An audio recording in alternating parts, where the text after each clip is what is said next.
Hello, I'm Maestro Giunta, the music director and conductor of the Des Moines Symphony, welcoming you to the DMSO listening room. As I discover interesting and new music during the pandemic, I continue to be impressed with how much music has either been forgotten or simply not performed as much as the mainstream repertoire that seems to dominate the concert halls today. I used to think that audiences resisted new music, often referring to it as modern music, or too thorny or dissonant, or going out of its way to not include a beautiful melody. So much of this music has kept people away from concert halls for decades. But after discovering so much music, some written hundreds of years ago and often by female composers, this defies all rationality as to why these pieces are not performed today. This has nothing to do with dissonant music. So much of what I've found is beautiful and appealing and engaging and challenging and enriching. And today, I'll talk about 4 composers whose music fits this category. And remember, following this, you can go to the webpage and click on the link to hear some of the music by the following composers. I think you'll be pleasantly surprised. Fanny Mendelssohn was a German composer and pianist. She lived in Berlin from 1805 to 1847, and she was the older sister of the famous Felix Mendelssohn. Due to the social norms of the time, many of her pieces were published, but under her brother's name. By the time Fanny was 14 years old, she could play all 24 preludes from Bach's Well-Tempered Clavier from memory. All reports were that she was as skilled and talented as her brother. She struggled all her life to do what society expected, while at the same time following her own heart regarding her compositions. She wrote over 450 pieces, mostly for solo piano and art songs. Elisabeth Smite lived from 1858 to 1944. She was an English composer and a strong and vocal supporter of the women's suffrage movement.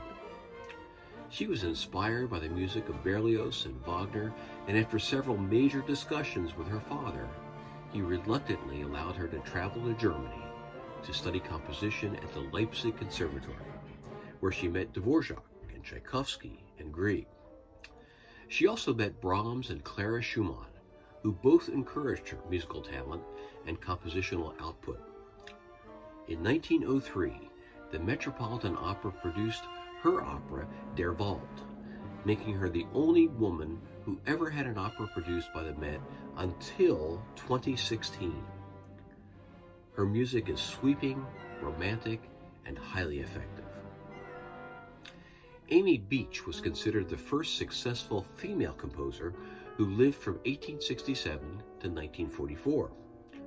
Her Gaelic Symphony was performed by the Boston Symphony in 1896. This was the first symphony composed and published by an American woman. She was also a gifted pianist, performing concerts throughout the United States and Europe for most of her life.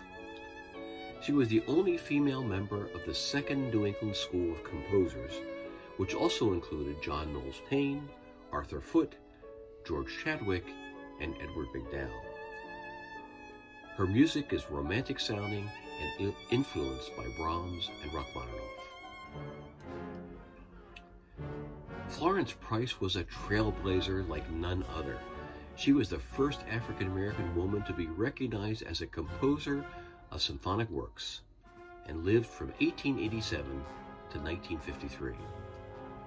She was born and raised in Little Rock, Arkansas, and at 14 years old graduated as valedictorian of her class. She attended New England Conservatory, studying composition with George Chadwick. She lived then in Atlanta and eventually settled in Chicago. She often spoke of how she passed herself on as a Mexican to avoid racial discrimination through most of her life. She was a fine teacher, organist, pianist, and composer. Her first symphony was premiered by the Chicago Symphony Orchestra on June 15, 1933, conducted by its music director, Frederick Stock. making this the first composition by an African American woman to be played by a major United States orchestra. All 4 women were met with social injustice and discrimination, which led to their music not being performed as much as, say, their male counterparts. I encourage you all to click on the links on the website following this. I know you will be impressed by what you hear and what you discover. Thanks for watching. Until next time, that's it for today's Listening Room.